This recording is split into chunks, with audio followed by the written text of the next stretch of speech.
You're now watching the Mike Missanelli podcast on the BetRivers Network. Good day, everybody. Welcome to the Mike Missanelli podcast special Super Bowl edition, podcast 161 of the Mike Missanelli podcast. Friday, February 9th, brought to you by BetRivers. We'll get into some interesting little Super Bowl bets and prop bets coming up a little later, courtesy of BetRivers. Also, Ross Tucker, live from Vegas, will join us as he's part of the Super Bowl coverage for Westwood One radio broadcast. Of course, Ross hailing from Wyomissing, PA, the home of one Taylor Swift. And that sure will be brought up with Ross a little bit later. But Friday, we do the NBA because the trade deadline happened yesterday, 3 p.m., and the Sixers acquired Buddy Hield and Cameron Payne, and they extracted Patrick Beverley, Danuel House, Marcus Morris Sr., Jaden Springer, and Furkan Korkmaz. I won't have him to kick around anymore. He gone. Of course, the speculation is that they are going to add Kyle Lowry on a buyout. They arranged their salary cap where they can do that. So basically, they've added some point guard depth with Cameron Payne and 70-year-old Kyle Lowry, and acquired Buddy Hield, who is an excellent three-point shooter, and they kind of need that skill at this point. So what does it all mean? Well, what it all means is the Sixers management is still trying to convince their fan base that they can make a go of it this season. And they are optimistic that Joel Embiid will return. And they could be optimistic about that, and maybe they're right about that. I don't think it was a major surgery. It was a meniscus little clip to even it out, the tear. And so he could be back, and he could play very well. I mean, you're talking about a guy, if you talk about a couple series ago, he missed the Washington series with a similar injury, came back in the next series against Atlanta and averaged 30 points and like 15 rebounds. So it is possible that he comes back for the playoffs and plays well. Now, the thing is, he's going to be inactive for a long time. I don't know what his conditioning will be at that point. So you're talking about a team now that has Buddy Hield as a three-point shooter to play with Embiid, which will help the Sixers a little bit. Will it help them enough to be viable for Eastern Conference finalists? I don't believe it will. So here's the thing. Here's what the Sixers have done, in my opinion. At the very worst, they're telling you that, okay, if we're not good enough this year, next year is the big year because we positioned ourselves to be about $60 million in cap space. And we can have a lot of maneuverability when it comes to that. You can either sign a free agent or you can make a trade to add viable players. I mean, they'll have to go into the lab for that. The free agents next year, just for the record, so you keep up here, are not very viable signings. Paul George is the big get. I don't think Paul George is going to leave California. He's got a situation where he can stay with his own team and make more money. LeBron James, he's not coming to Philly. Pascal Siakam, at this point, what is he? Drew Holiday, that's a possibility, I guess. But, he's in a nice situation with the Celtics. DeMar DeRozan, does that make that much of a difference? James Harden, of course, will be a free agent. You want to grab him again. Nick Claxton, center from the Nets. Of course, he doesn't have any use here. D'Angelo Russell, Malik Monk, well, he might as well just sign Buddy Hield. Kentavious Caldwell-Pope. Miles Bridges is going to make a commitment to Charlotte. And Klay Thompson, who probably has been in the West Coast his whole life, doesn't want to come here. All right, so you look at this salary cap number and everybody gets excited that they're going to get the next great star, and that's really not feasible. So I don't know what they're going to do. But here's my conclusion, and this is really wearing on me about the Sixers. I think Daryl Morey has been a failure. I think he has failed to put the proper players to build a championship around Joel Embiid as his centerpiece. Now, we thought that he was doing that this year when he loaded up with a lot of role players to get a stronger bench, to play less minutes, to parcel the minutes out with efficient guys. The problem is, look at the crap that he assembled, and he had no foresight that it was going to be crap. Furkan, House, Morris, they were all waived by the teams that got traded to. So I don't think that he's done a very good job, and I think the Heat should be on him right now. I think the Sixers are a mess. So I'm not big on the Sixers' fortunes at this point, and I have not been impressed with Daryl Morey. If you look at what he's done, everything he's done has not percolated into a viable championship type of team. So that's my opinion on it. Now, if you look around the league, some surprises on trading deadline day. DeJounte Murray stayed with the Hawks. DeMar DeRozan stayed with the Bulls. Miles Bridges stayed with the Hornets. But around the league, look at what the Knicks did. They needed shooting. They got it. They got two shooters from Detroit. It reminded me of when the Sixers got Marco Bellinelli and the guy who had the Russian name, I forget, but with J.J. Redick, and they had that kind of firepower. So now they got Bojan Bogdanovic and Alex Burks from the Pistons, and the Knicks are building something that fits. They have components now that fits. They've constructed a team where they're not building around stars, really. They're building around components that work, which is a really interesting way to do it. Morey has the opposite philosophy, that he needs stars to post around Joel Embiid. And so far, it hasn't worked. So now you've got the Sixers with Embiid possibly coming back. You don't know if he's going to be at full strength, with Maxey and Buddy Hield to give you some offense. And Tobias Harris stayed here. Now, what they could have done, and this is where the Sixers try to con their fan base. They could have easily said, you know what? This is not going to be the year where we do it. So we got Tobias Harrison here. He has an expiring contract at $38 million. Somebody will take him off our hands at $38 million. And then we're just going to have to tell our fans, well, we didn't think we could do it, and be honest with them. But they held on to Tobias Harris, thinking that this starting lineup now, and being coming back, Tobias in the starting lineup with Maxey and with Buddy Hield and Melton coming off the bench and Kelly Oubre coming off the bench, was going to be a good enough team to contend. And I just don't see it. I'm sorry. You're not going to beat Boston with this kind of a team. I doubt if you're going to beat Milwaukee. Now, they got rid of Patrick Beverley, and I know a lot. It's like they got rid of Magic Johnson. My God, would you stop with the Patrick Beverley? Oh, I hated to see Patrick Beverley go. And they also got rid of Jaden Springer.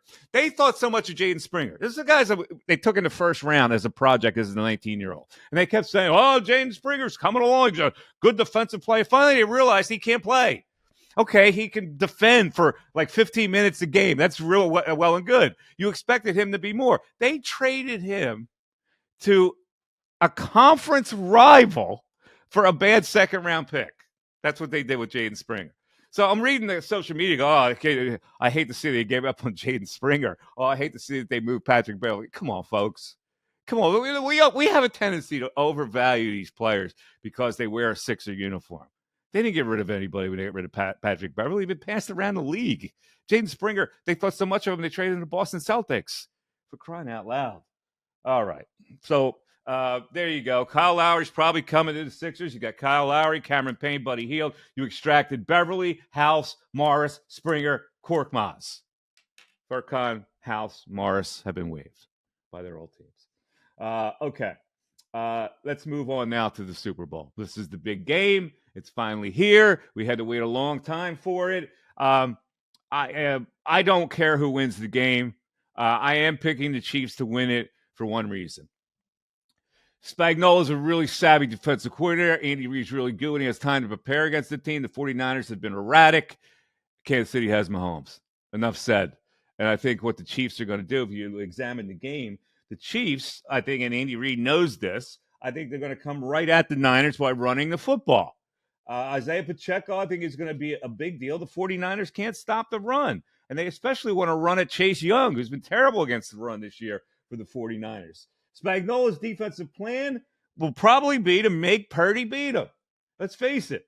You take away what they do and make Purdy have to make plays, that's the way to do it. In the past, teams against the 49ers have run a 6-1 alignment with six defenders at the line of scrimmage and one linebacker to stop the run that sets up what Brock Purdy does. And I think you're going to see a lot of that. I know Spagnuolo has done that this year and he's going to make the 49ers call these zone runs, stop them with a six-man front, and hope that Purdy beats them. So otherwise, I don't care who wins the game. I think it is the two best teams playing for the Super Bowl. I like the fanfare of the Super Bowl. I like the game because it's the two best teams. I will watch it intently, but I don't really have a rooting interest except that I probably will bet the Kansas City Chiefs to win the game. Let's bring in producer Darren, Mr. Football, we call him around here. Hi, Mr. Football. How do you see the Super Bowl? Very similar. I mean, it's astonishing to me. I can't believe the Chiefs are an underdog again. I get it. I know you. I thought the game would be a pick. I don't think that they're the two best teams. I think the two best teams in the league, and I know you're talking about the two best per conference, but I thought the two best teams played in the AFC Championship game. And Kansas City bled them out and took them off their game. The Chiefs defense gets no credit. That Kansas City defense is not only it's the second best in the league. I still put Baltimore's defense better, but it's young. They're really young. The defensive backfield is young. Their linebackers are young. That Chiefs defense is going to be good for a while. And you're right, Spagnuolo is very savvy. I do think the Chiefs are going to win. I said it in the AFC title game. You're going to give Mahomes points, and you're going to do it again. So, yeah, I like Kansas City. I think they win something like 24, 25, some weird score. It's always a weird score in the Super Bowl to like 20. There's San Francisco. You can run against them. You can throw against them. Everybody thinks their defense is good because they may have the best linebacker in football in Fred Warner. Their defensive backfield doesn't impress me at all. It never has. So I think you're going to give. I think it's going to be a similar game to the AFC title game. I think the Chiefs are going to control the clock because the Niners do have a lot of weapons: McCaffrey, Kittle, Ayuk, Debo. I mean, that's a stacked offense when you talk about skill players. But I think that the Chiefs, look, when you look at big games like this, Mike, you look at the coach and the quarterback. And the Chiefs have the superior coach and the quarterback. So I'm taking Kansas City. I think they're going to win, and I don't know that it's going to be that hard for them. The only thing that worries me is that the 49ers are the favorite, and they're a favorite for a reason. So that's the only thing that's really making me hesitant. But listen, I got to play what I think is the best bet, and I think it's the Chiefs. The 49ers may play a perfect game. They have not so far in the playoffs. So they may play a perfect game and win the game, but if you're going to ask me for a side, I would have to go to Chiefs. Now, I love everything about the Super Bowl. I pay special attention to the commercials. I'm one of those guys that likes to look at the USA ad meter the next day to find out who has the highest rated commercials. I like it. I like the fanfare of it. The performers for the Super Bowl will be Usher at halftime. Interesting that Usher has enough clout to get the Super Bowl to give him an extra 2 minutes. He will perform for 15 minutes as opposed to 13 minutes with higher profile performers that have been Super Bowl halftimes. I don't know how he pulled that off. I don't know if Usher's that viable right now, but again, you got to go safe. You got to go pop most of the time with these Super Bowl performers to get everybody more interested in it. So Usher gets the nod this year. I might be the only person, by the way. I don't care about Usher. Like, I might be the only one in America that doesn't care that Usher is the halftime guy. I really don't. Am I the only one? I don't really care that anybody, because pop is not my thing. So that's where they usually go. So I don't really care who it is. Like it was Rihanna last year. I didn't really care about that because I don't really know Rihanna that much except to look at her and say she's spectacular looking.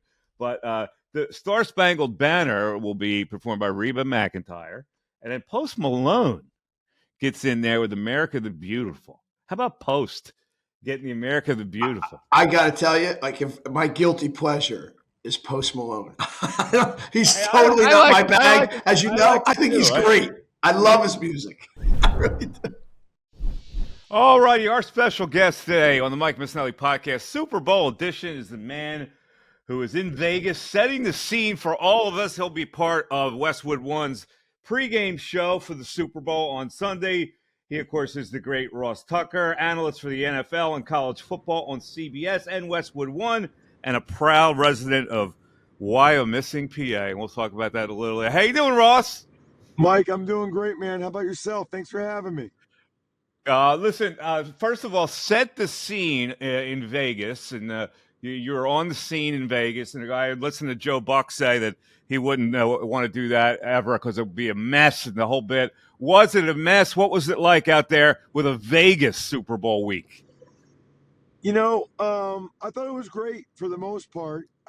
It's not as walkable of a city as I was like remembering it. You know what I mean? Like you would think with the strip and all the hotels downtown that it'd be very easy to walk in between them, but just the way they're structured, it's long walks, and actually get into the entrance, you really had to Uber around a lot, and that's fine. But I really like walkable cities like New Orleans or Indianapolis, where you never have to get in an Uber. You never have to do any of that because it's very easy.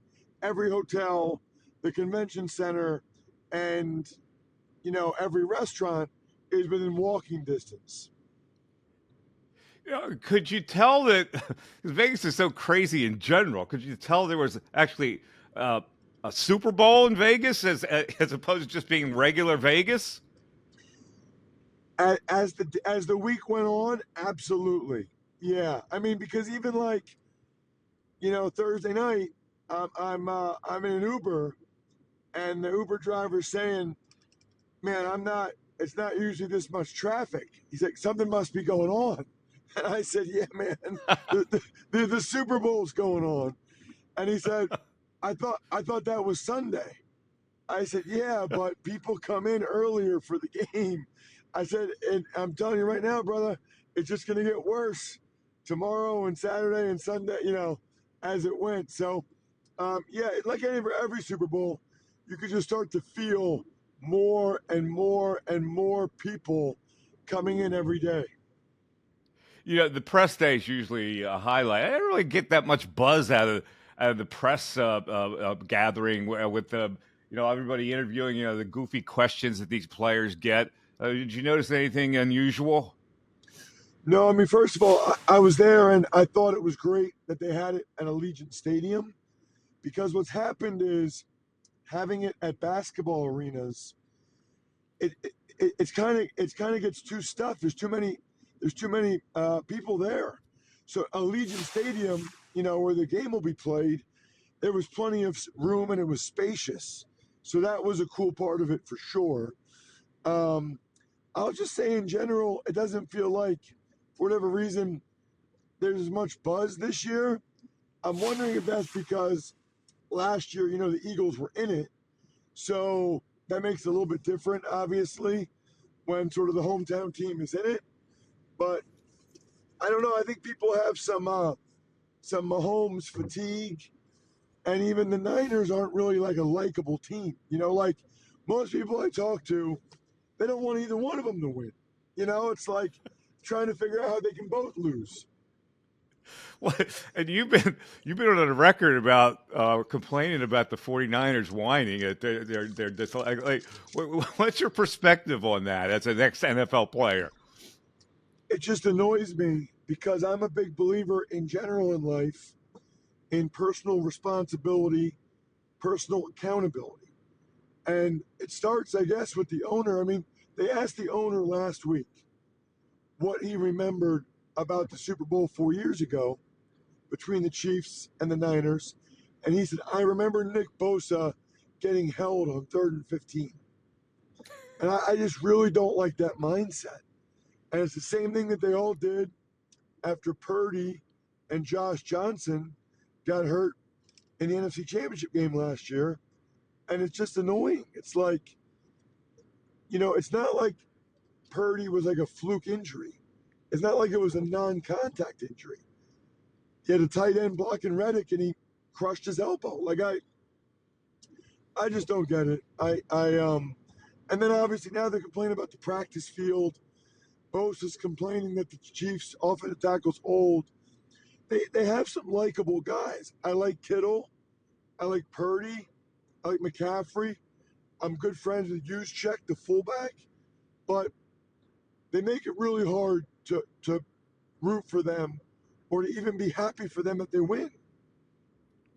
Let's get a little game analysis in here because I don't really care who wins either, but I think it is the two best teams playing right now. So I look at this. The 49ers are a slight favorite in the game, but they've been so up and down in playing their games to this point. And the Chiefs have Andy Reid is just an amazing coach when he's got time to prepare. Spagnuolo's been a great defensive coordinator. They got this magical guy at quarterback.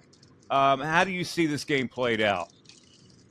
Yeah, I think it's so interesting that the Niners are favored. And I talked about that a lot on my betting podcast, the Even Money podcast, because I don't know anybody that's watched these teams in the playoffs that thinks the Niners are the better team right now. I mean, the Chiefs have clearly been the better team in all three playoff games, including at Buffalo, at Baltimore. The Niners, guys, I can name like 6 plays against the Packers. If they went the other way, they lose the game. The Lions were destroying them until those guys had the most epic meltdown I've ever seen. The line is based on the body of work over the course of the season, and I respect that, but I don't think the people setting the lines are weighting heavily enough what's happened recently. You know what I mean? Like, I think you need to more heavily weight what we've seen recently, because I think if these teams played 10 times, I think the Chiefs win 7, maybe even 8. All right, Ross. I gotta now that I have you, and the last thing we'll talk about the current state the Eagles are in. Um, I've never seen a collapse like this ever, and I'm really shocked that the head coach held on to his job. But they're trying to repair it by bringing in a different staff. So where are they right now? They need a lot of players, in my estimation. Where do you think they are? Yeah, they're kind of in a weird place. It's interesting for the coordinators. A year ago, if you got Kellen Moore and Fangio, I would say it was 2 home run hires. But the shine's off of them a little bit off after this past year. So it's almost like a triple, maybe a double. And maybe the Eagles feel like they're buying them when the stock is low. As for the players, really curious to see what they do. Really curious. Are they going to make a concerted effort to get better at linebacker and safety? Or are they just going to stick with their philosophy of, not allocating a lot of resources to those positions? I think teams are getting better and better at being able to attack your weakness if you have a clear weakness like the Eagles did last year.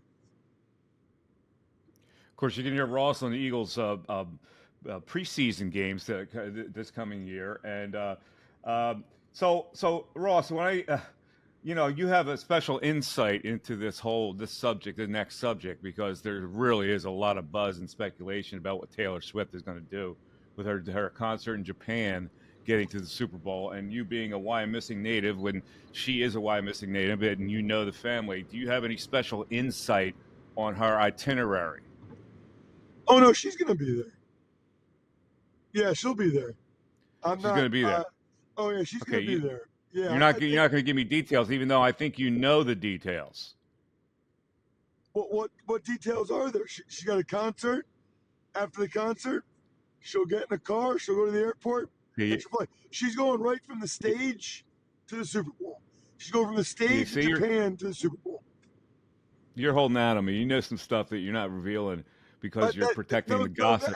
That is the itinerary. I just told it to you. As soon as the concert's over, she gets off the stage, gets in a car, and goes to the airport and goes right from Japan to Vegas. And of course, that will be big fanfare, and they'll be cutting her. And I like it, frankly. I like when they cut to her. But I wondered if you gave her a call after the Grammys when she snubbed Celine Dion.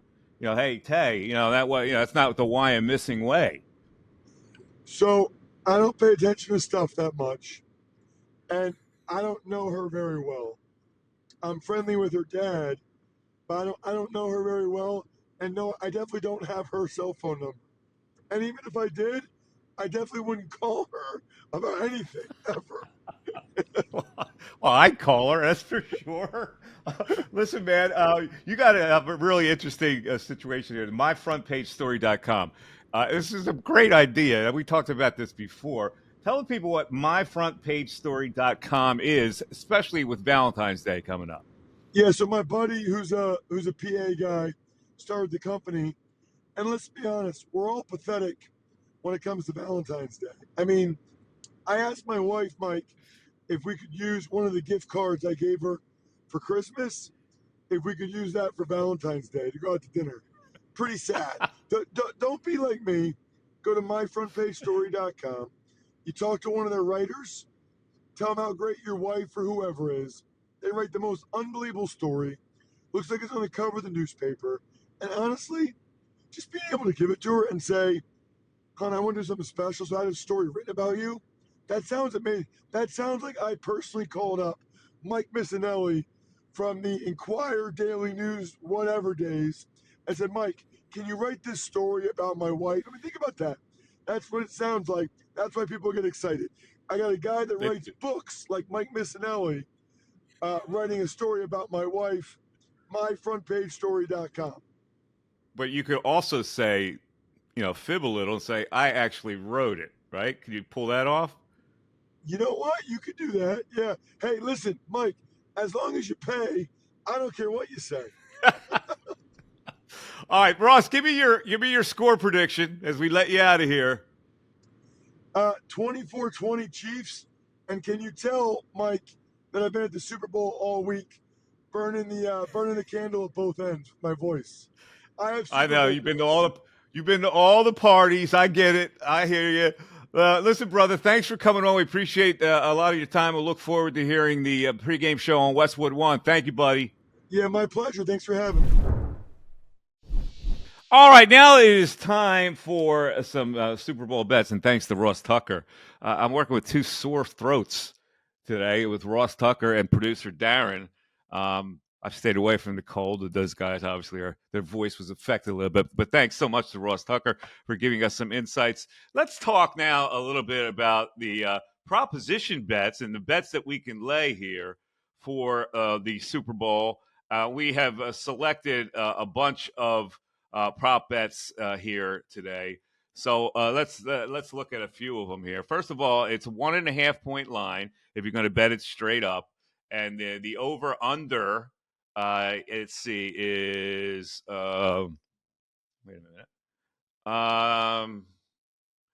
What is the over? I think it's 47 and a half. Okay, 47 and a half. Do you have any feel for the over under on that? No, I never really bet the over under. I think it's a sucker. Either. I never can get a handle on that. So let's look at some prop bets. And at any time TD, Christian McCaffrey minus 275. I mean, how could you lose on that? They're going to score a touchdown, right? It's a high price at 275, but you can't lose that bet, can you? It's not good value. All right, Pacheco at minus 115. You like that? I love that. Okay. I mean, if the Chiefs are going to win, Pacheco's going to run the ball well. I think he will, and he will score. All right. Kelsey, plus 100. It looks too easy. It looks too easy. So I don't know if I would bet that. Interestingly enough, there's a lot of people that like this prop bet. Purdy at plus 575 to score a touchdown. Well, the only way he's going to score is a quarterback sneak. Well, not really, because he's scrambled a lot in these playoffs. So maybe, he scrambles for a touchdown from the 20-yard line. I think that's a good bet. I would lay a little bit on plus 575 with Brock Purdy running it in. I think a better value would be Edwards-Helaire at plus 550. I think the Chiefs are going to run the ball all day. And they can plunge with him, so that's not a bad bet either. Rushing yards over, under. McCaffrey's at 89.5. I don't think he gets there. I go under for McCaffrey, 89.5. I think Spags going to curtail him. I agree there. I think Pacheco over 66.5 is a better bet. Well, you like Mahomes at 24.5? No. No, I two don't. scrambles gets him there. You know, and the more I think about it, it might be a nice little value. The only problem is when you're betting over-unders, you're just betting your, even money. There are 110, It's whatever it okay. is. I'll take 110, even 100. money bets. There's nothing wrong with even money bets. No, You don't there's have to not. look for the bargains all the time. Receiving yards over under Kelsey 71.5. There's the lazy. I've heard so many analysts this week, Mike, say, "Oh, you just got to take Kelsey out of the game and make everybody else beat you." No shit, Sherlock. I mean, of course, everybody tries to take Kelsey out of the game, and you know what? No one does. So you I like don't the know. over. So you like the over. If I had to play it, I would. I don't like it either way, but if I had to go, I would go over. All right, Kittle 47.5. Now people go, their That's a eyes good lit bet. up on that. I go under. Yeah, 47.5 tells me under. I think Kittle has a big game. You do? I do. All right, I'm Yep. going under. You're going over that. Too easy to go over. I saw a prop bet out there. I don't know that BetRivers has it. Saw it somewhere where I think it's over under combined catches between Kelsey and Kittle at 12.5. All right, let's go now. Passing yards. Mahomes is at 259.5 over under, and Purdy at 243.5. You like any of those? I Purdy a little bit. I don't like Mahomes. I think they're going to run the ball all day. Okay. At least 2 touchdowns. Do you like McCaffrey at plus 230? At least 2 touchdowns. No, but Pacheco is plus 525. I mean, give me that. Give me Pacheco plus 5.25. Yeah, I don't think he's scoring 2 touchdowns, but all right. Rushing That's and good receiving value. yards. Total over under. McCaffrey rushing and receiving yards 127.5. I like that. I think they're going to go to McCaffrey a lot on swings and screens. How about Debo at 78.5? No, don't like it. Don't have a feel. Don't like it. You don't like that, huh? No. Okay. All right. Sounds good. Time to close it down.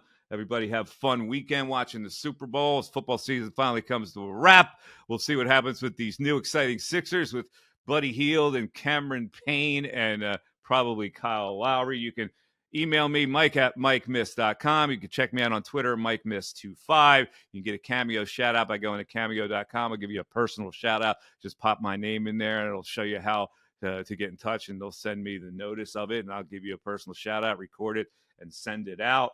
And I guess that's about it for right now. Have a great weekend, everybody. It's going to be nice and warm for a couple of days. That's really nice. Watch your Super Bowl parties. Have your Super Bowl parties. Don't get crazy. We don't want to see any violence. Normally at these Super Bowl parties, somebody gets hot and bothered, and police are called, and you're an episode on Cops. So don't do that. For Darren, I'm Mike Missanelli. Have a great one, everybody. We'll talk to you next week. Bye-bye.